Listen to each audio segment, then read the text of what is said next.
परम जगत गुरु शंकराचार्य जी, प्रणाम आपको। और ये मेरा सौभाग्य है कि आज मैं आपके सामने बैठ के आपसे धर्म के बारे में कुछ बात करने का मुझे मौका मिला है। जगत गुरु शंकराचार्य जी, सबसे पहले तो मैं आपसे यही पूछूंगी कि धर्म आज के दिन में है क्या? कुछ लोग कहते हैं मंदिर जाना धर्म है, कुछ लोग कहते हैं अच्छा काम करना धर्म है, कुछ लोग कहते हैं कि सनातन कुछ है ही नहीं, और कुछ लोग कहते हैं कि सनातन का इतना पुनरागमन हो गया है भारत में कि हम अपनी पुरानी परंपरा को खोजकर निकाल कर ले आए हैं। मैं आपसे पूछना चाहती हूं, आप कैसे देखते हैं?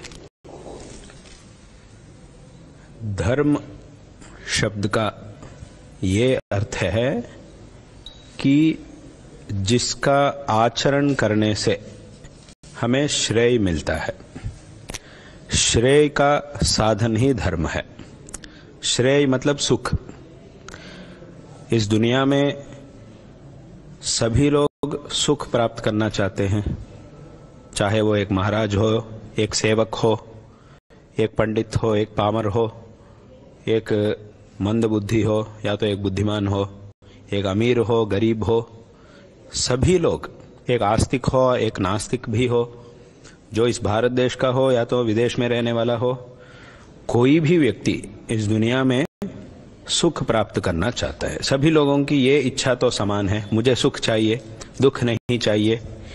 ये इच्छा सभी लोगों के लिए समान है। कोई भी ऐसा नहीं कहता है कि मुझे दुख चाहिए, सुख नहीं चाहिए। सभी लोग सुख ही प्राप्त करना चाहते हैं। ऐसा सुख अगर हमें मिलना है तब हमें धर्म का आचरण करना है, ऐसा शास्त्रों में कहा गया है।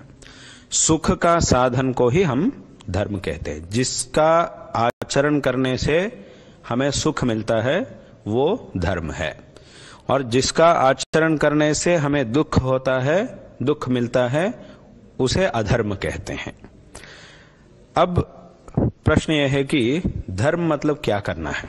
धर्म मतलब क्या होता है? धर्म का आचरण मतलब किसे करने से धर्म का आचरण किया जा सकता है? इसका ये प्रश्न तो होता है मन में। इसके बारे में शास्त्रों में विस्तृत रूप से वेद, पुराण, इतिहास इत्यादि सभी शास्त्रों में बहुत विस्तृत रूप से चर्चा की गई है। लेकिन उस चर्चा का सारांश ये होता है कि भगवान की आराधना करो और दूसरों का उपकार करो, यही धर्म है। जो भगवान की आराधना करता है और दूसरों की मदद करता है, यही धर्म है।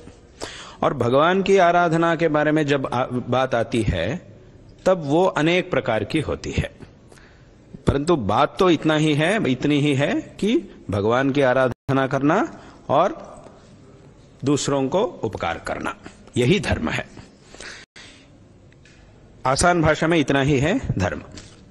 परंतु भगवान की आराधना जब हम करते हैं तब हमारे मन में, आराधना के बारे में जब हम सुनते हैं तब हमारे मन में बहुत सारे प्रश्न उठते हैं कि भगवान कौन है, भगवान का स्वरूप क्या है, उनका स्वभाव क्या है, उनकी आराधना हमें कैसा करनी है, और भगवान जो आराधक होते हैं उनको कैसा अनुग्रहित करते हैं, और भगवान के कितने सारे स्वरूप हैं। हमारे धर्म में बहुत कुछ कहे गए हैं, तो इतने सारे भगवान हैं या एक ही भगवान इतने सारे स्वरूपों में हमें दर्शन दे रहे हैं? ऐसे बहुत सारे प्रश्न हमारे मन में आते हैं। और ऐसा कौन है जिन्होंने हमसे पहले भगवान की आराधना करके भगवान की कृपा का पात्र बने थे? ऐसा कोई है? ऐसा बहुत सारे प्रश्न हमारे मन में उठते हैं। ये तो सहज है, मनुष्य का यही स्वभाव है कि कुछ भी अगर नया विचार जब सुनते हैं तब मन में बहुत सारे प्रश्न उठते हैं उस विचार को लेकर। ये सहज है, और शास्त्रों में भी ऐसा ही कहा जा रहा है कि कुछ भी मन प्रश्न, इसी को शास्त्रों में जिज्ञासा कहते हैं। शास्त्रों में कुछ भी विचार जब हम सुनते हैं तब हमें प्रश्न करना चाहिए, उसके बारे में जो भी हमारे मन में प्रश्न उठते हैं करना चाहिए। और स्वयं गीता में भी भगवान ने कहा, तद्विद्धि प्रणिपातेन परिप्रश्नेन सेवया उपदेक्ष्यन्ति ते ज्ञानम ज्ञानिनस् तत्वदर्शिनः। अगर तुम्हें ज्ञान चाहिए तो गुरु के पास जाओ, 3 काम करो।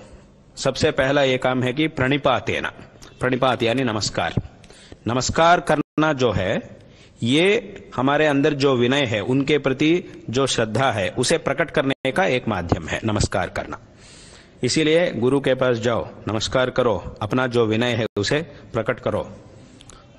ये पहला काम है, प्रणिपातेन परिप्रश्नेन। दूसरी बात यह है कि ऐसा प्रणिपात करके उसके बाद मन में जो कुछ भी विचार है, जो कुछ भी प्रश्न है, गुरु से पूछो। परिप्रश्नेन,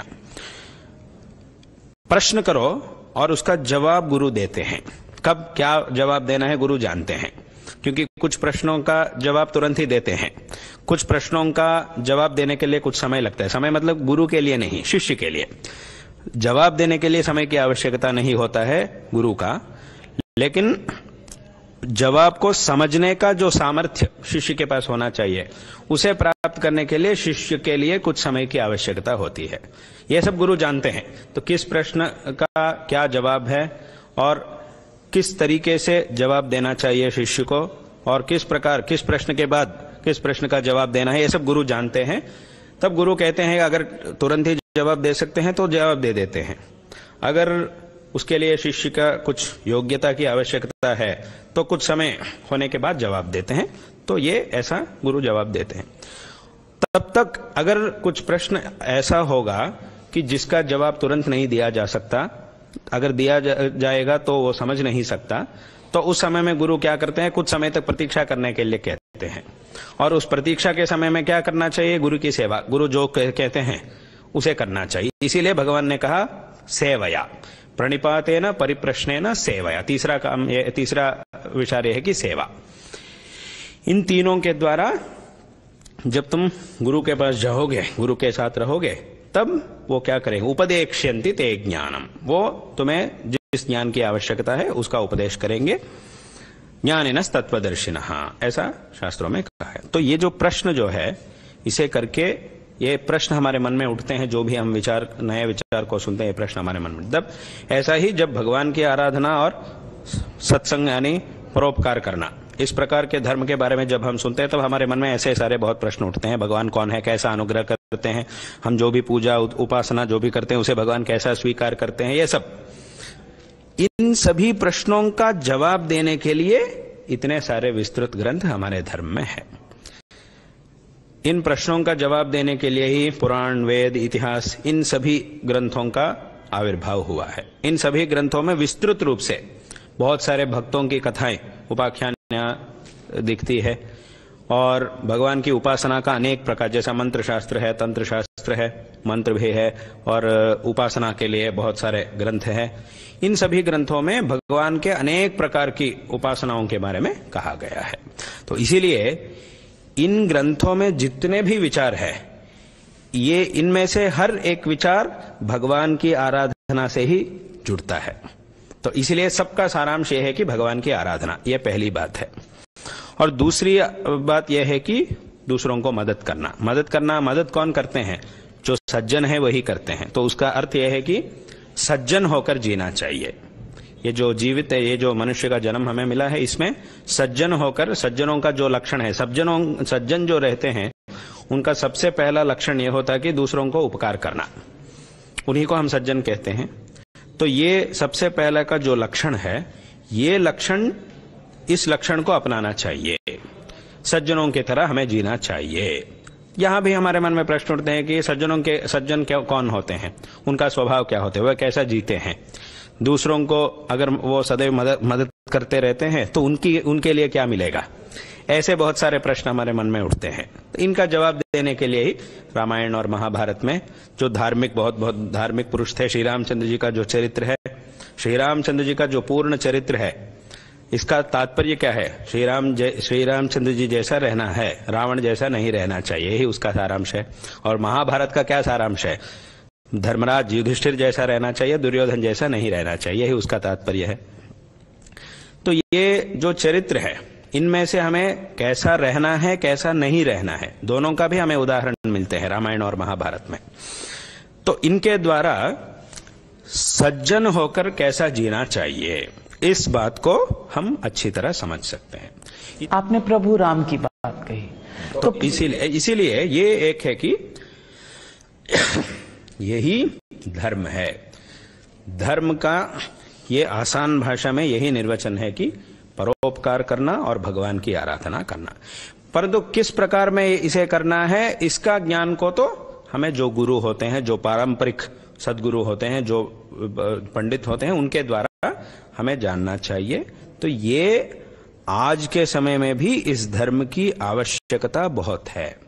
धर्म की आवश्यकता सदैव होती है इस दुनिया में, चाहे वो मॉडर्न का समय हो या पुराना समय हो, धर्म धर्म ही होता है। क्योंकि आज हम मॉडर्न दुनिया के बारे में बात करते हैं, टेक्नोलॉजी के बारे में बात करते हैं, परंतु इतने सारे टेक्नोलॉजी है दुनिया में, परंतु दुख तो कम नहीं हुआ दुनिया में। दुख तो ऐसा ही है अभी भी। 100 साल पहले जब टेक्नोलॉजी नहीं था, उस समय में भी सुखी लोग थे और दुखी लोग भी थे। और जब इतना सारा टेक्नोलॉजी बढ़ गई, आज भी सुखी लोग हैं, दुखी लोग भी है। इतने सारे टेक्नोलॉजी में, इतनी सारी सुविधाओं के बीच में भी दुखी लोग आज भी है। तो इसीलिए सुख और दुख ये दोनों कभी नहीं बदलते हैं दुनिया में, इसलिए धर्म और अधर्म भी नहीं बदलते हैं। इसलिए धर्म का आचरण सदैव हमारे लिए आवश्यक है। बहुत सही कहा आपने। प्रभु राम की बात की।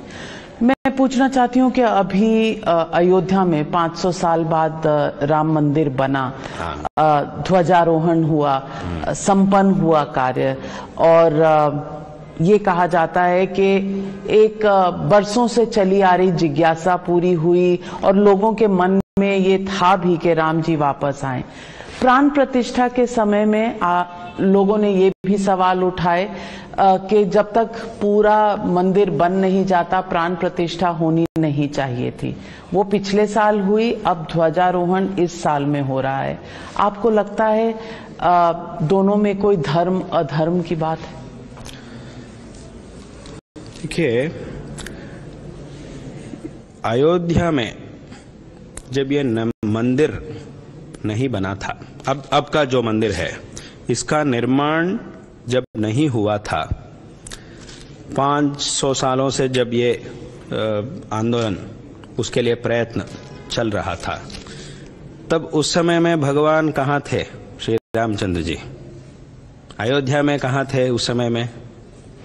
टेंट में। टेंट में थे या नहीं? टेंट में थे। टेंट में भगवान थे। इसका निर्माण से पहले टेंट में भगवान थे। मतलब अयोध्या जो है वो ऐसा एक पुण्य क्षेत्र है जहां स्वयं भगवान रहने की इच्छा रखते हैं। भगवान अपनी इच्छा से वहां आकर विराजमान है। क्योंकि अगर हम रामायण में अगर हम देखेंगे तो उसमें क्या दिखता है? जब रावण से सभी लोग पीड़ित है, उस समय में सभी देवता लोग भगवान के पास जाते हैं और प्रार्थना करते हैं कि आप इसके लिए कुछ उपाय करें, कुछ करें, रावण का वध करें, ऐसा प्रार्थना करते हैं। उसी समय में महाराज दशरथ भी पुत्र प्राप्ति के लिए बहुत कुछ प्रयत्न करता रहता है, कुछ अनुष्ठान सब कुछ करता रहता है, प्रतीक्षा करता रहता है। यहां देवता लोग भी आप अयोध्या में जाकर अवतार करें ऐसा भगवान से प्रार्थना नहीं की थी। देवता लोगों ने सिर्फ इतना ही प्रार्थना की थी, आप रावण का वध करने के लिए कुछ करें, उतना ही प्रार्थना उन्होंने की थी। और दशरथ ने भी मुझे पुत्र चाहिए, बस इतना ही उसकी प्रार्थना थी। उसको ये प्रार्थना नहीं थी कि स्वयं भगवान ही मुझसे जन्म ले, ऐसे ही प्रार्थना उनके मन में नहीं थी। उनको पुत्र प्राप्ति होनी चाहिए, बस उतनी ही इच्छा थी। परंतु अयोध्या में अवतार करना और दशरथ महाराज के पुत्र के रूप में अवतार करना, ये जो संकल्प है ये भगवान का ही संकल्प है। इसीलिए अयोध्या में अवतार करने का संकल्प स्वयं भगवान का है। तो भगवान ने वहां अयोध्या में अवतार किया, इसीलिए वो भगवान अपनी इच्छा से वहां आए हैं, इसीलिए ये इतना पवित्र क्षेत्र है।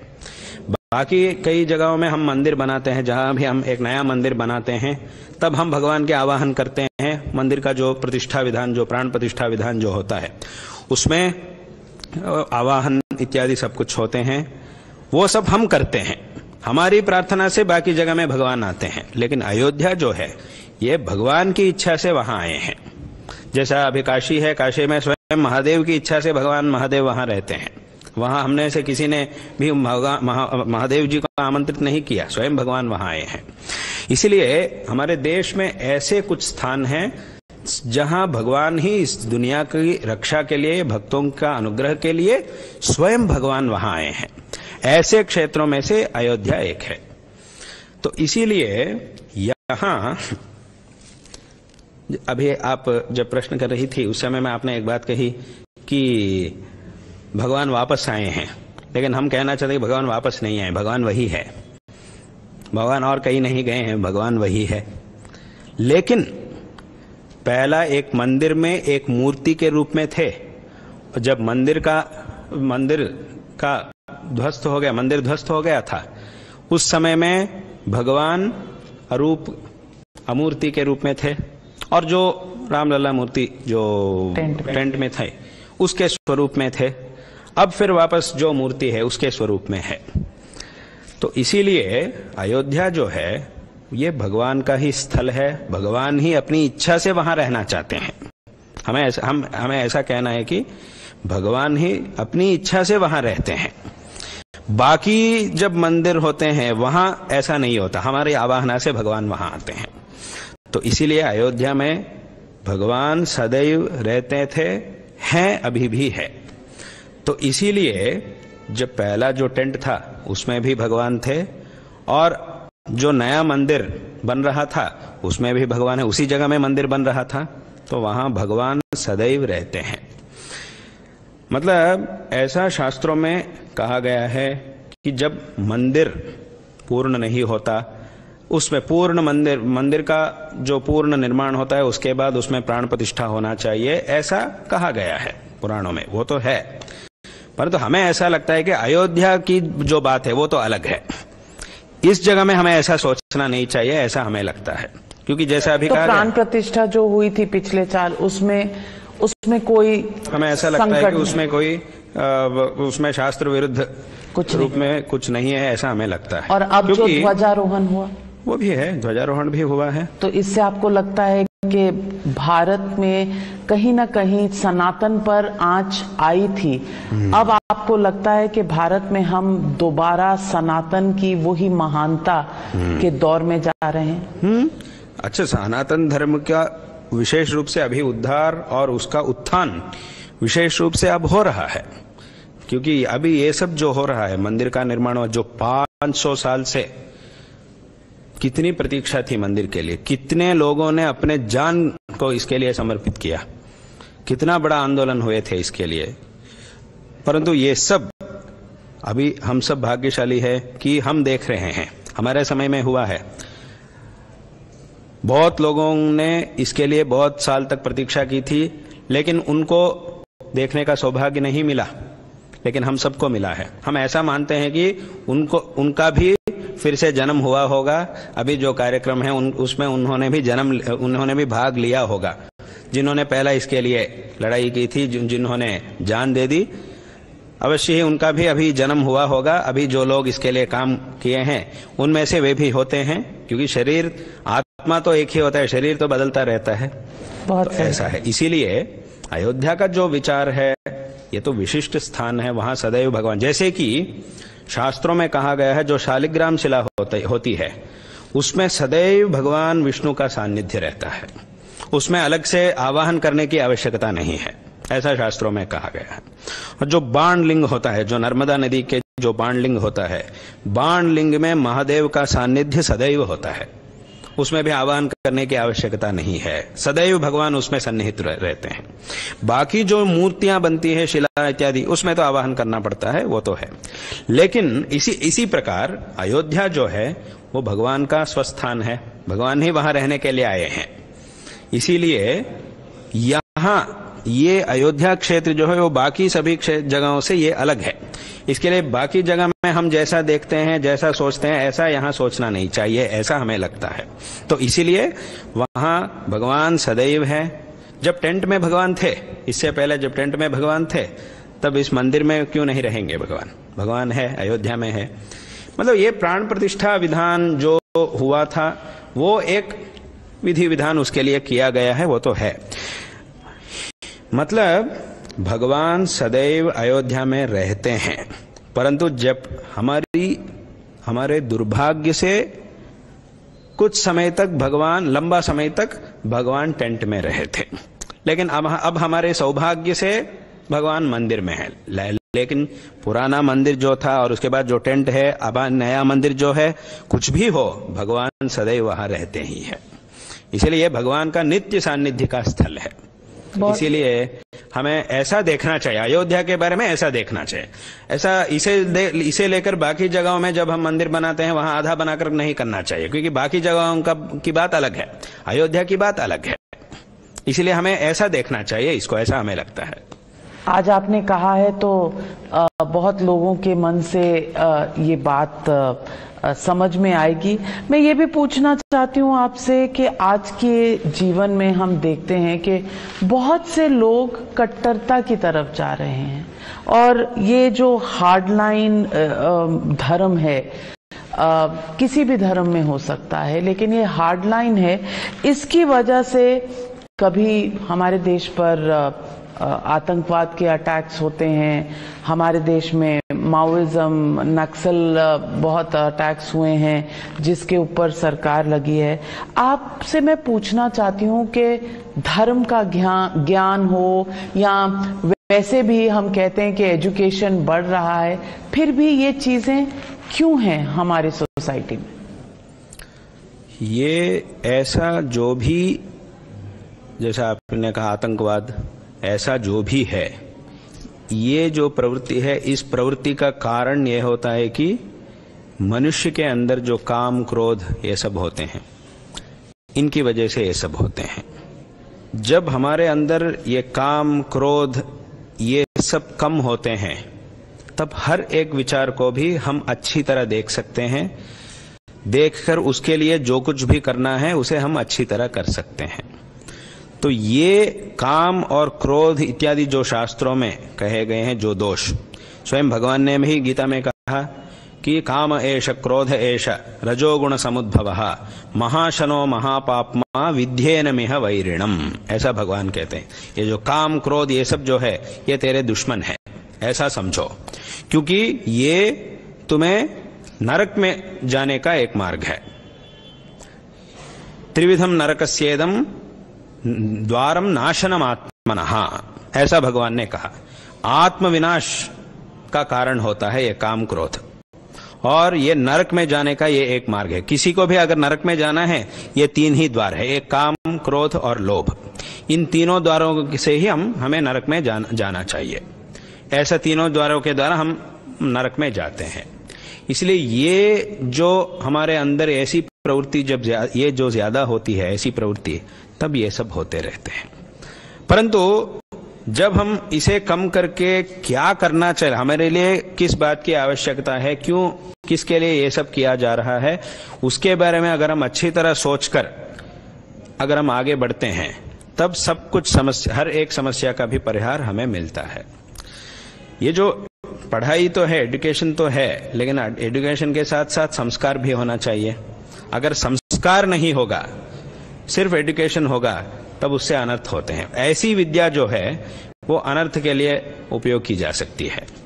अगर विद्या के साथ संस्कार भी मिलेगा, जैसे कि इस दुनिया में हर एक वस्तु का भी दो प्रकार का उपयोग होता है, एक सदुपयोग होता है, एक दुरुपयोग होता है, परंतु वस्तु तो एक ही है।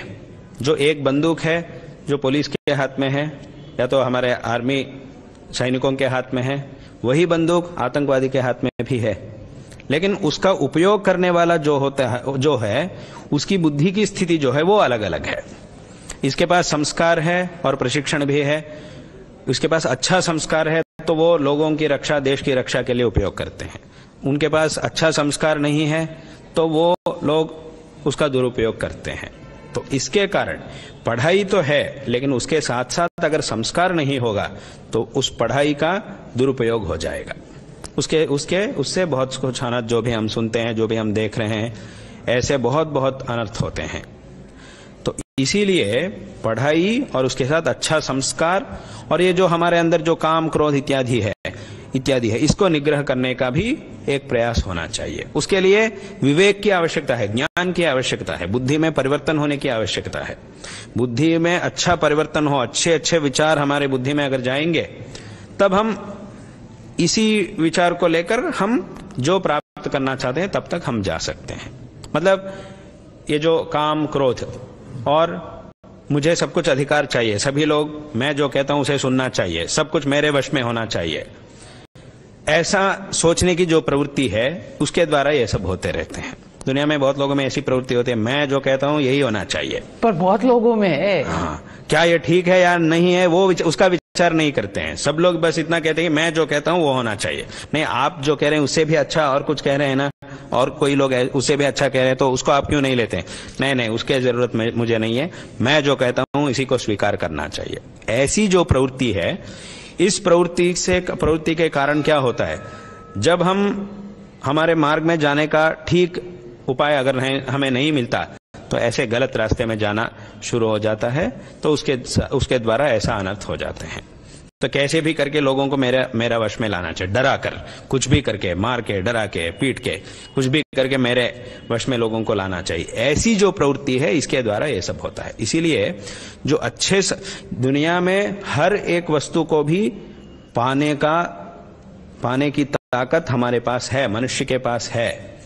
अच्छे मार्ग से किसी भी वस्तु को प्राप्त करने का सामर्थ्य मनुष्य के पास है। इस बात को जानना चाहिए, अच्छी तरह जानना चाहिए, जानकर ठीक रास्ते में जाना चाहिए। तो ये जो है ऐसी प्रवृत्ति जो है ये बचपन से ही सभी लोगों को मिलना चाहिए। जो भी वस्तु है जिसे भी हमें प्राप्त करना है उसे प्राप्त करने के लिए ठीक मार्ग में जाना चाहिए। ऐसी प्रवृत्ति बचपन से ही आना चाहिए। लेकिन जिनको ऐसी प्रवृत्ति नहीं आई है तो वो लोग ऐसा बनते हैं, लोगों को डराते हैं, लोगों को मारते हैं। तो ये आज के नई पीढ़ी में आप धर्म की तरफ कैसे लेके जा सकते हैं? आपने कहा एजुकेशन है, ज्ञान है, पढ़ाई है, लेकिन संस्कार नहीं है। तो ये संस्कार नई पीढ़ी में या आज के जो हमारे लोग हैं, जो देश चलाते हैं, दुनिया चलाते हैं, ये बैलेंस कैसे मेंटेन किया जाए, इस पर आप क्या कहेंगे? इसके लिए तो समझाना बहुत आवश्यक है लोगों को। ज्ञान लोगों को, मतलब हर एक व्यक्ति जो कुछ भी करता है उसे अपनी दृष्टि से ठीक समझने के बाद ही करता है। अगर एक व्यक्ति दूसरे व्यक्ति की हत्या करता है फिर भी वो किस दृष्टि से करता है? हत्या जो है वो वास्तविक रूप से गलत है। एक व्यक्ति की हत्या करना मतलब युद्ध और सैनिकों की जो वो तो अलग है, वो देश के लिए, धर्म के, वो तो अलग है, वो बात अलग है। लेकिन क्रोधित होकर किसी व्यक्ति की हत्या करना वो अपराध है, अपराधी कहा जाता है। तो ऐसा अपराध है। परंतु अगर ये अपराध है, ये इतनी बड़ी गलती है, फिर भी लोग क्यों कर रहे हैं? क्योंकि वो ऐसा समझ रहा है, वो ऐसी भ्रांति में है कि यही ठीक है। अभी जो है वो मैंने जो कहा उसे नहीं सुना तो मैं इसकी हत्या कर लूंगा। मतलब वो क्या समझता है? यही सत्य है, यही ठीक है, ऐसा वो सोच रहा है। ऐसा वो सोचकर अपनी दृष्टि से उसे ठीक समझकर वो ऐसा कर रहा है। तो ये जो ठीक नहीं है, वास्तविक सचमुच में जो ठीक नहीं है, उसको वो ठीक क्यों समझ रहा है? क्योंकि भ्रम से। उसके अंदर ये जो काम क्रोध, ये भी कारण है, ये भी एक कारण है। काम और क्रोध ये भी एक कारण है। तो इसीलिए उसको अच्छी जानकारी मिलनी चाहिए, अच्छा संस्कार उसको मिलना चाहिए, उसके लिए सिखाना चाहिए। यही बस उपाय है। बचपन से ही सभी जगहों में उनको ऐसा प्रशिक्षण मिलना चाहिए। जैसे कि अभी जो ऐसे प्रवृत्ति जिनकी होती है, जो लोगों को मानने की ऐसी प्रवृत्ति जिनको होती है, उन लोगों को भी बचपन से ही ऐसा शिक्षण मिल रहा है। ऐसा शिक्षण मिलकर ही वो ऐसा जा रहे हैं। तो अगर ऐसा नहीं होना है तब उसके लिए बचपन से ही उसका ज्ञान, संस्कार देने का काम सभी जगह में होना चाहिए। हर एक जगह में भी ऐसा संस्कार, ज्ञान का उपदेश उन लोगों को मिलना चाहिए। किस रास्ते में हमें जाना है, कौन सा मार्ग ठीक है, इसका ज्ञान उन लोगों को मिलना चाहिए। और ऐसी व्यवस्था भी होनी चाहिए। व्यवस्था की भी बहुत आवश्यकता है। जो विद्यालय होते हैं, जहां जहां विद्यालय होते हैं, जहां पढ़ाई करने के लिए बच्चे लोग जाते हैं, वहां से लेकर उनको एक अच्छा संस्कार मिलेगा, तब वे इस मार्ग में रहते हैं। उसका बहुत सारे लोग भी उदाहरण है। जो अच्छे लोग हैं उनका भी उदाहरण है। ऐसे अच्छे लोग भी हमें उदाहरण के रूप में मिलते हैं जिन्होंने बचपन से अच्छा संस्कार सीखकर अभी अच्छे स्थिति में है और लोगों की भलाई के बारे में सदैव सोचते रहते हैं, उसके लिए प्रयत्न करते रहते हैं। ये एक बात है। और दूसरी बात भी यह है कि जो ऐसा मतलब हम कितना भी ये काम करते रहें, कुछ जगह में कुछ कमी तो होती ही है, पर तो उसके लिए भी अच्छी कानून की व्यवस्था, कठिन दंड देने की व्यवस्था, ये सब भी होना चाहिए। इस व्यवस्था की भी आवश्यकता है। अब है देश में अभी व्यवस्था है, उसीलिए तो जो व्यवस्था है उसकी वजह से तो इतना अच्छा है देश में। और ऐसा कभी कभी अपराध भी होते रहते हैं, उसके लिए एक दंड, कानून का दंड जो है वो भी अच्छी तरह मिलना चाहिए, ठीक ठीक समय पर लोगों को मिलना चाहिए। ऐसा मिलने से उसका नियंत्रण होता है। मतलब परंतु हम ये कहना चाहते हैं कि कानून जो है वो एक व्यक्ति ने जब अपराध किया उसके बाद उसको क्या दंड मिलना है उसके बारे में कहता है। लेकिन हमारे शास्त्रों में, गीता इत्यादियों में क्या कहा गया, एक व्यक्ति से कभी अपराध ही नहीं हो, अपराध की प्रवृत्ति ही उसके मन में नहीं होनी चाहिए। उसके लिए क्या करना है, इसे हमारे शास्त्र सिखाते हैं। जैसे भगवान ने कहा काम एष क्रोध एष रजो गुण समुद्भवः, यही अपराध का मूल है, इसलिए इसको मिटाओ। इंद्रियस्येन्द्रियस्यार्थे रागद्वेषो व्यवस्थितो तयोर्न वशमागच्छे तौ ह्यस्य परिपंतनो। ये राग और द्वेष, इसके कारण सब कुछ अपराध होते रहते हैं इस देश में। इसीलिए इन दोनों को तुम अपने दुश्मन समझो, इन दोनों को छोड़ दो, ऐसा कहते हैं भगवान गीता में। इसी बात को अर्जुन ने भी पूछा कि कुछ लोग ऐसे हैं दुनिया में, वो सब कुछ जानते हैं, जानकर भी अपराध करते हैं। जब उनका ज्ञान है तब वो क्यों अपराध कर रहे हैं? तब भगवान जवाब देते हैं कि ये काम क्रोध इत्यादियों की वजह से, उसका पास ज्ञान है, परंतु ये जो काम क्रोध इत्यादि जो दुर्गुण है, ये इनके द्वारा ये जो हमारा ज्ञान है ये ढका जाता है। तो उससे क्या होता है, वो अपराध प्रवृत्ति में चले जाते हैं, ये सब होते रहते हैं।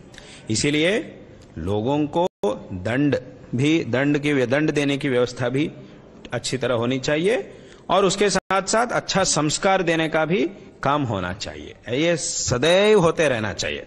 मतलब ये ऐसा एक काम नहीं है कि कुछ समय तक करके छोड़ देना चाहिए, ऐसा काम नहीं है।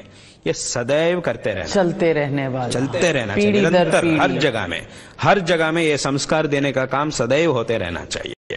कुछ लोग कुछ काम हम ऐसा करते हैं कि कुछ समय तक करके अब उसके बाद हम छोड़ देते हैं। और एक ऐसा भी एक काम है कि जब हम लोगों को संस्कार सिखाने के लिए जब हम निकलते हैं, तब ऐसे संदर्भ में बहुत लोग सुनते नहीं, तब हमें निराश नहीं होना चाहिए। यह भी एक बहुत आवश्यक है। लोग नहीं सुन रहे हैं तो मैं क्यों कहूं, ऐसा हमें कभी नहीं सोचना चाहिए। लोग नहीं सुनते हैं फिर भी हमें कहते रहना चाहिए, कहना हमारा कर्तव्य है। हम ऐसा ही करते हैं। जैसे कि अभी हम भाषण करते हैं, प्रवचन करते हैं सभी जगह में, बहुत जगह, तो हमारे सामने 500 लोग, 10,000 लोग, 2,000, ऐसा एक जगह में बहुत लोग बैठे रहते हैं। हम जानते हैं कि सभी लोग, हम जो कुछ भी कहते हैं, यहां जितने भी लोग आए हैं सभी लोग उसे नहीं करते हैं, ऐसा हम जानते हैं। हम सिर्फ, अगर हमारे सामने जब भी 1000 लोग भी बैठेंगे, हम सिर्फ उनमें से 10 लोगों को ही लेते हैं। हम ऐसा मानते हैं कि सिर्फ 10 ही लोग इनमें से मेरी बातों को सुन रहे हैं। बहुत सही कहा आपने। कुछ लोग ये भी सवाल उठाते हैं कि धर्म में और जो लोग पावर स्ट्रक्चर में रहते हैं, इनको अलग अलग रहना चाहिए। यानी कि प्राण प्रतिष्ठा या ध्वजारोहण क्या देश के प्रधानमंत्री को करना चाहिए या किसी धर्म गुरु को करना चाहिए, ये भी सवाल उठते हैं। आपका क्या? नहीं, यहां देश के जो नेता होते हैं, जो अधिकार में होते हैं, उनको धर्म और देश दोनों के बारे में भी सोचना चाहिए। ये उनका कर्तव्य है। जो अधिकार में है उनको ऐसा नहीं सोचना चाहिए कि मैं सिर्फ अधिकार के बारे में सोचूंगा, धर्म से मेरा कोई संबंध नहीं है, ऐसा नहीं सोचना चाहिए। धर्म से भी उनका संबंध होता ही है, धर्म से भी उनका अवश्य ही संबंध होता है। जब हम धर्म को छोड़ देते हैं तब देश की स्थिति ठीक से नहीं हो सकती है। जब हम देश को छोड़कर सिर्फ धर्म के बारे में सोचते हैं, वो भी ठीक नहीं है। देश और धर्म दोनों की भी बहुत आवश्यकता है। जैसे कि 2 आंखें हैं हमारी 2 आंखें हैं, दोनों आंखों से जब हम कुछ पदार्थ को देखते हैं वो अच्छी तरह हमें दिखाई देता है। अगर एक आंख बंद करके देखते हैं तब भी दिखता है, परंतु ठीक से नहीं दिखता है। दोनों आंखों से भी जब हम देखते हैं तभी एक वस्तु हमें अच्छी तरह दिखाई देता है। तो भगवान ने हमें दो आंखें दी, परंतु दोनों आंखों को भी एक ही पदार्थ को देखने के लिए भगवान ने दी थी। अभी हमारे दो आंखें हैं तो इसीलिए मैं एक समय में इस तरफ देखूंगा, एक ही उसी समय में दूसरा पदार्थ को भी दूसरी दिशा में भी मैं देखूंगा, ऐसा हम नहीं कह सकते। ये संभव नहीं है हमारे लिए। आंखें तो दो है, परंतु दोनों से भी देखा जाए, जो वस्तु दिखता है वो एक ही है, एक ही वस्तु को देखा जाता है दोनों आंखों से भी। ये धर्म और देश जो है ये भी ऐसा है, दो आंखें जैसे हैं। जब हम दोनों को भी जोड़कर आगे जाते हैं तब हम भी, हमारे देश में सभी लोग सुखी रह सकते हैं। इसीलिए ये बहुत बहुत आवश्यक है। जो अधिकार में होते हैं उनको भी इसकी आवश्यकता है। पर देश सेक्युलर है, उसमें धर्म निरपेक्ष देश है। वो ऐसा वो सोच ही गलत है, वो सोच ही बिल्कुल गलत है। धर्म निरपेक्ष मतलब हम इतना कह सकते हैं कि देश में जो धर्म है, जितने भी पंथ है, सभी लोगों को एकता से रहना चाहिए, इतना हम कह सकते हैं। ये आवश्यक है।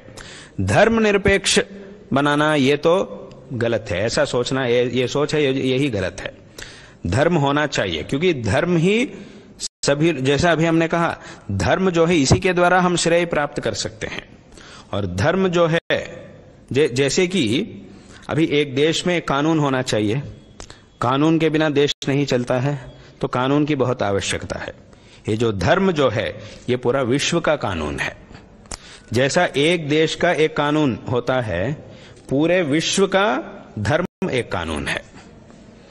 क्योंकि पूरे विश्व में किस व्यक्ति को कैसा रहना चाहिए, क्या करना है, क्या नहीं करना है, इसके बारे में धर्म में कहा गया है। तो इसीलिए हर एक व्यक्ति के लिए धर्म की आवश्यकता है।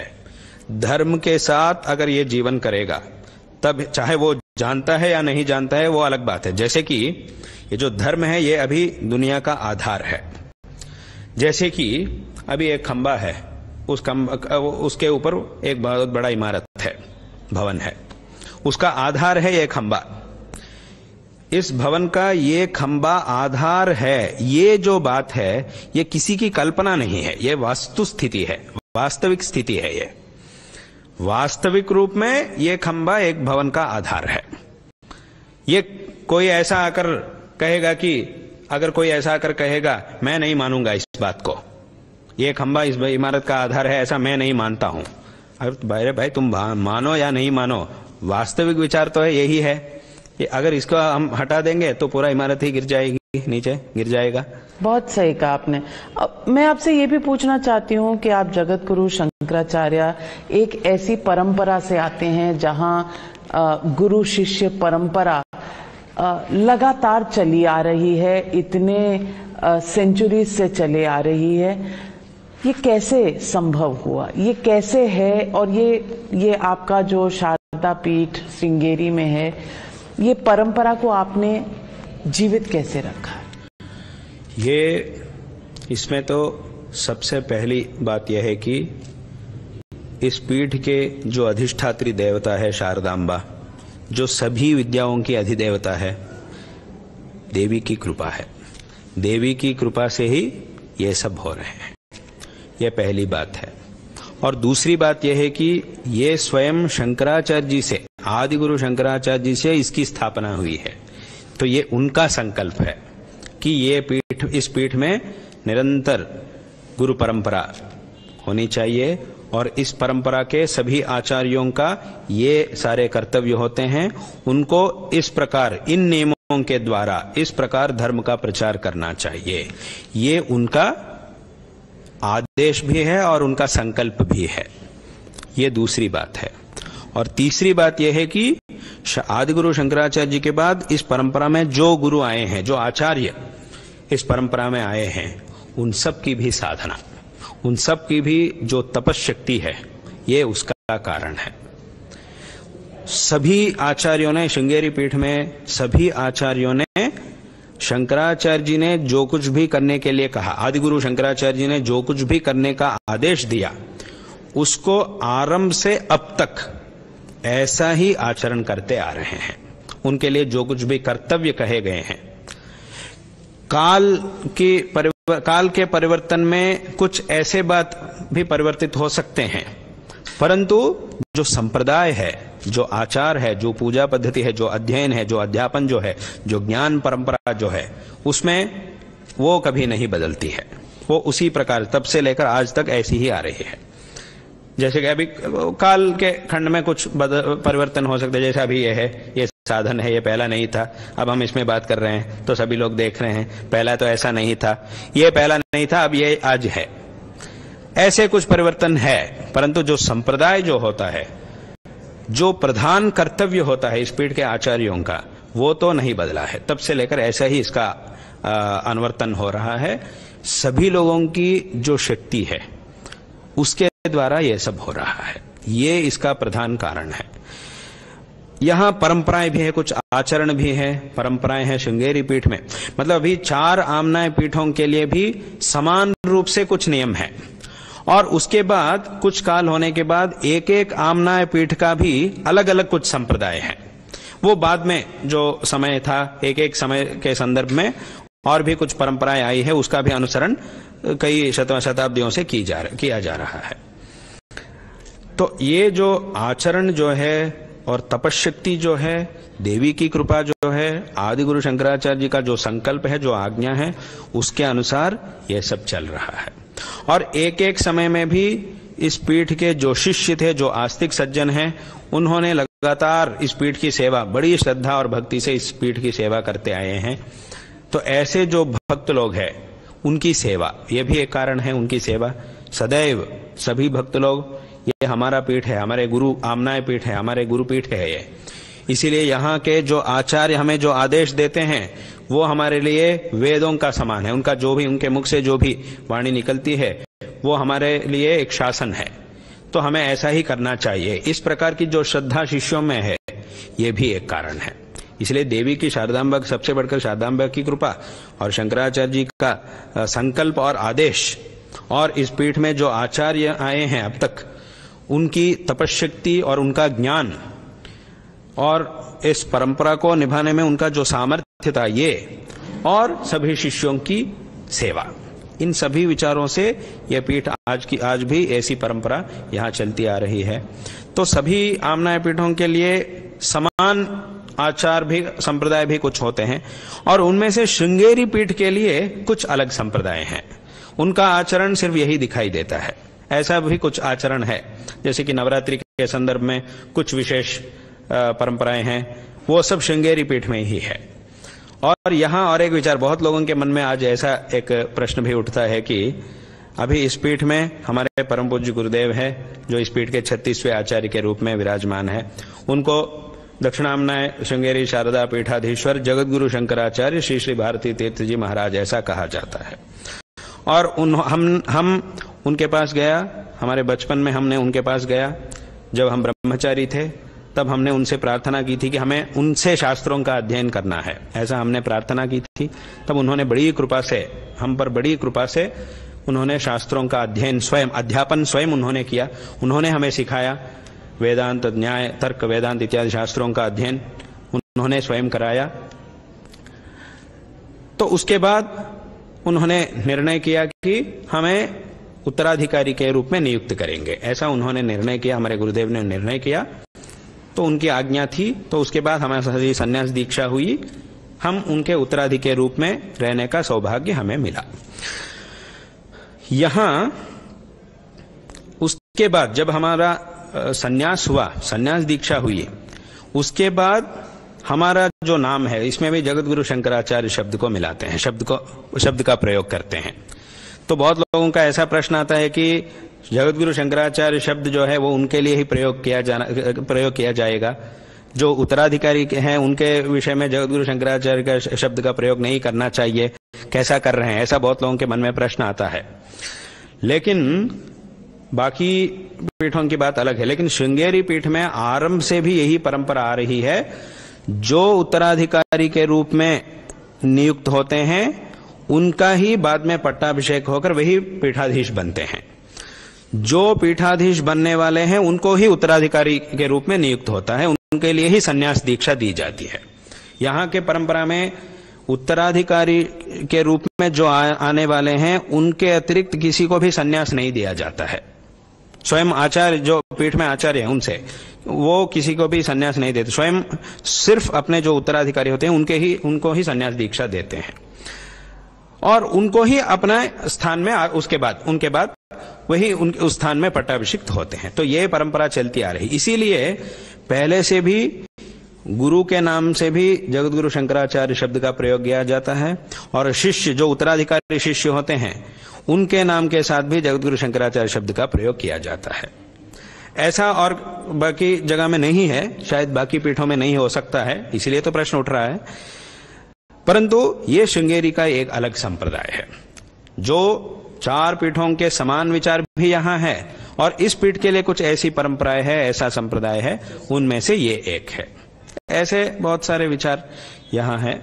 तो इस परंपरा का अनुसरण जो है आज भी, वो जो अध्ययन परंपरा, ज्ञान परंपरा, ये सब जो है, इसी के कारण इस पीठ की स्थिति ऐसी है, ऐसी गुरु परंपरा अविच्छिन्न रूप से आ रही है। मतलब एक गुरु होते हैं और उसके बाद वो और एक शिष्य को उत्तराधिकारी के रूप में नियुक्त कर। यहाँ ऐसी परंपरा है कि जब आचार्य रहते हैं वो एक ब्रह्मचारी को चुनकर उसके लिए जो योग्यता चाहिए सभी का विचार करके, और इससे भी बड़ी बात यह है कि सबके लिए जिसको उत्तराधिकारी के रूप में नियुक्त करना है उसके लिए स्वयं शारदांबा ही उनको प्रेरणा देती है। ऐसा जो व्यक्ति है इसको उत्तराधिकारी रूप में नियुक्त करो, ऐसी प्रेरणा स्वयं देवी से ही मिलती है। यहाँ ऐसी परंपरा है, मतलब वो जो उस स्थान में बैठते हैं उनको मिलती है। बिल्कुल। और आपने ये परंपरा बताई, देश में हर तरफ गुरु शिष्य परंपरा चलनी चाहिए। लेकिन अंत में एक ही सवाल पूछूंगी जगत गुरु शंकराचार्य जी, अयोध्या का संघर्ष एकदम मंजिल पर पहुंचा, अपने स्थान पर पहुंचा। काशी और मथुरा के बारे में आप क्या सोचते हैं? कानूनी रास्ता या फिर से कोई बातचीत के द्वारा कोई हल निकाला जा सकता है?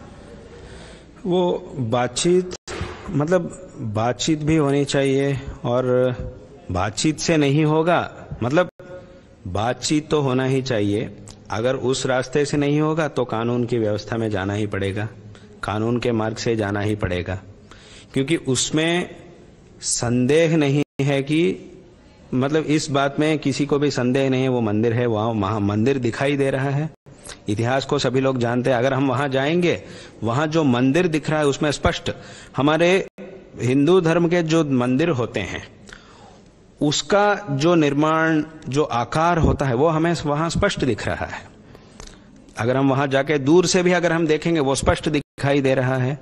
तो उसके लिए बातचीत की आवश्यकता है, बातचीत से इसे ठीक करना चाहिए। अगर नहीं होगा तो कानून के व्यवस्था के अनुसार चलना ही पड़ेगा, लेकिन वो होना ही चाहिए, वो होना चाहिए। वो है मंदिर ही, वो है मंदिर, वो दिखता है, दिख रहा है, स्पष्ट रूप से दिख रहा है। मतलब कानून की जो व्यवस्था है, बातचीत होने के बाद जो निर्णय है वो तो अलग है। बातचीत में क्या निर्णय होगा, कैसा निर्णय होगा और उसके बाद कैसा हमें आगे जाना है, वो बात तो अलग है। और उसके बाद अगर नहीं हुआ तो कानून के व्यवस्था के द्वारा कैसा जाना चाहिए, वो तो अलग है। लेकिन जो प्रमाण आंखों के सामने दिख रहे हैं उसको हम कैसा इनकार कर सकते हैं? तो वो दिख रहे हैं हमारे शास्त्रों में तो उसके लिए प्रमाण तो बहुत कुछ है, तो मंदिर हमें दिखाई दे रहा है। लेकिन किसी संघर्ष ना होने से, मतलब किसी संघर्ष नहीं होना चाहिए, शांति के मार्ग से ये होना चाहिए। उसके लिए बातचीत, कानून व्यवस्था, ये सब बात तो मालूम है, पता चल, बात तो अच्छी तरह समझ में आ रही है। लेकिन अगर हम वहां जाके कुछ दबाव से कुछ करेंगे तो उसके द्वारा बहुत संघर्ष हो सकता है, तो उसके वजह से शांति जो है वो बिगड़ सकती है। इसीलिए उसके लिए जो ठीक मार्ग है उस मार्ग के अनुसार हमें जाना चाहिए। शांति, जैसे कि आप जानती होगी कि महाभारत में जो कुरुक्षेत्र युद्ध हुआ था उससे पहले शांति के लिए कितना प्रयत्न किए गए हैं। स्वयं श्री कृष्ण जी ही शांति के प्रस्ताव लेकर वहां आते हैं, धृतराष्ट्र के पास आते हैं। जब ये सभी मार्ग बंद है तब उसके बाद युद्ध शुरू हुआ था। तो यहां भी ऐसा ही है, परंतु वहां बात क्या है, अभी युद्ध के बाद जो परिणाम आएगा या तो शांति का चर्चा होने के बाद जो परिणाम आएगा वो तो अलग है, लेकिन हम जानते हैं कि पांडवों को जो मिलना चाहिए वो मिलना ही चाहिए। इस बात को हम पहले से ही जानते हैं, लेकिन एक व्यवस्था के रूप में उनको मिलने के लिए शांति प्रस्ताव रखना और युद्ध करना ये सब है। बहुत पहले से ही हम जानते हैं कि पांडवों के साथ अन्याय हुआ है और उनको जो मिलना था वो उसे देना ही था, लेकिन दुर्योधन ने नहीं दिया, देना था। इस बात को हम पहले से ही जानते हैं, लेकिन एक व्यवस्था के रूप में उनको जो मिलना है वो मिल जाए। उसके लिए सबसे पहला मार्ग है कि शांति मार्ग, जो जैसे कि पहले से भी हमारे जो हिंदू समाज है, हमारे सनातन धर्म के समाज जो है, ये पहले से भी शांति को हम चाहते हैं। जब शांति का मार्ग पूर्ण रूप से बंद हो जाता है तब ही हम युद्ध में जाते हैं। ऐसा ही हमारे धर्म की परंपरा है। हमारे धर्म के जो लोग हैं, हम सदैव शांति को ही प्राप्त करना चाहते हैं, शांति के द्वारा ही जाना चाहते हैं। मतलब किसी एक ठीक अच्छा हिंदू से, जो सिर्फ नाम से हिंदू नहीं है उनको नहीं, जो अच्छा हिंदू है, जो आस्था वाला है, हिंदू धर्म पर, सनातन परंपरा पर जिसको आस्था है, उसके पास अगर आप जाके पूछेंगे कि देखो ये कुछ फल है, अगर वो तुम्हें मिलना है तो उसके लिए दो रास्ते हैं। एक है तेरा सामने जो आदमी है उसको 10 मार के तुम आगे जाओगे तो तुम्हें वो फल मिलेगा। हिंसा करके अगर तुम आगे जाओगे तब तुम्हें फल मिलेगा। ये एक रास्ता है। और दूसरा रास्ता यह है कि शांति मार्ग। परंतु शांति मार्ग में जाने के समय में तुम्हें 2 बार थप्पड़ खाना पड़ेगा। तुम किस रास्ते में जाओगे? अगर ऐसा पूछेगा तब कोई भी सनातनी क्या कहेगा? अच्छी सनातनी ऐसा ही कहेगा कि ठीक है, अगर मेरे ऊपर 2 बार भी प्रहार हो जाए मैं शांति के मार्ग से ही जाऊंगा। यही सत्य, जो सत्य सनातनी होता है उसका स्वभाव ऐसा होता है। ठीक है, अगर मुझे शांति के मार्ग से अगर मुझे फल मिलेगा तो 2 बार मैं प्रहार को सहने के लिए तैयार हूं। लेकिन अगर ऐसा एक मार्ग जब है मेरे सामने, तब मैं दूसरों को मार के मैं आगे नहीं जाऊंगा। ये सनातन, जो सत्य सनातनी होता है उसका स्वभाव ऐसा होता है। क्योंकि शांति का मार्ग है। जब शांति का मार्ग ही नहीं है तब वो ठीक है, अगर मुझे ऐसा ही जाना पड़ा तो मैं ऐसा जाऊंगा, ऐसा सोचते हैं। जब सामने दोनों भी मार्ग होते हैं, हिंसा का मार्ग भी है और शांति का मार्ग भी है, और परंतु शांति के मार्ग में ये छोटी सी एक दिक्कत है, तुम्हें 2 बार प्रहार लेना पड़ेगा। तब हम क्या कहते हैं, यही परंपरा है। ठीक है, अगर 2 बार प्रहार भी हो जाए तो हम शांति के मार्ग में ही जाएंगे, क्योंकि हम शांति कामुक हैं, हमें शांति चाहिए, शांति के मार्ग से हमें जाएंगे। बिल्कुल। और इसीलिए ये हमारी आस्था है, हमारा धर्म है, तो ये होना चाहिए। उसके भी समय आएगा। और इसके साथ साथ हमारे मन में और एक बात है, जैसा अभी आपने मथुरा और काशी के बारे में आपने कहा, लेकिन उसके साथ और एक बात भी है, जो कश्मीर में जो शारदा पीठ है, शारदा सर्वज्ञ पीठ है, अभी वो पीओके के अंदर है। कश्मीर जो है वो शारदांबा का स्थान है। शायद आप जानते होंगे कि नमस्ते शारदा देवी काश्मीर पुरवासिनी, ऐसा हम कहते हैं। परंतु उस समय में दुर्भाग्य से वो जगह जहां शारदांबा का मंदिर है, मूल स्थान है, जहां आदिगुरु शंकराचार्य जी ने जाकर सर्वज्ञ पीठ का अधिरोहण किया, वो मंदिर अभी विध्वस्त हो चुका है। उसका थोड़ा सा अवशेष वहां है, वो पीओके के अंदर है। तो भाई आने वाले समय में वो भी होना चाहिए, वहां भी शारदांबा का मंदिर फिर से बनना चाहिए, जो पहला इतिहास में जैसा था ऐसा बनना चाहिए। उसकी भी आशा हमारे मन में है, उसके लिए भी प्रयत्न हो रहा है। शांति से ही प्रयत्न हो रहे हैं, शांति से अब उसका प्रयत्न हो रहे हैं। जैसा मथुरा, अयोध्या, काशी, ये सब जैसा है, वो कश्मीर का सर्वज्ञ पीठ भी ऐसा है, क्योंकि शारदांबा का स्थान है, शक्तिपीठ है, उसके द्वारा ही हमें ज्ञान मिलता है, ज्ञान देने वाली देवता है शारदांबा। तो हमारा आस्था वहां है, एक जमाना में ऐसा था, बहुत लोग वहां यात्रा में भी जाते थे, लेकिन उसके बाद इन दिक्कतों में वो बंद हो गया। अभी वो यात्रा भी बंद हो चुकी है, फिर से उसका प्रारंभ भी होना चाहिए, वो भी होना चाहिए। उसके लिए भी प्रयत्न, कुछ कठिनाई तो है, लेकिन वो भी होना चाहिए। बहुत आपने सही कहा, क्योंकि सनातन और शांति का बहुत गहरा संबंध है।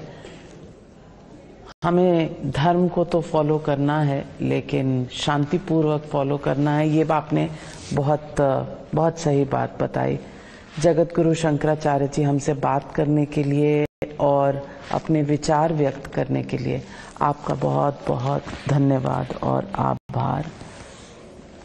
आपसे बस आशीर्वाद की।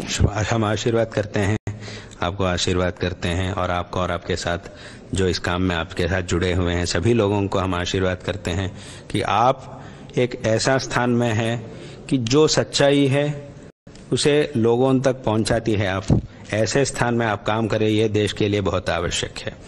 जो सच्ची बात है उसको लोगों तक पहुंचाना चाहिए। ये माध्यम जो है, प्रचार माध्यम जो है, इसके द्वारा अच्छे अच्छे काम होना चाहिए। इसके लिए हम आपको आशीर्वाद करते हैं कि देवी की कृपा से, हमारे परम पूज्य गुरुदेव की कृपा से ये काम अच्छी तरह हो और आपको सभी से प्राप्त हो, ऐसा हम आशीर्वाद देते हैं। बहुत बहुत धन्यवाद।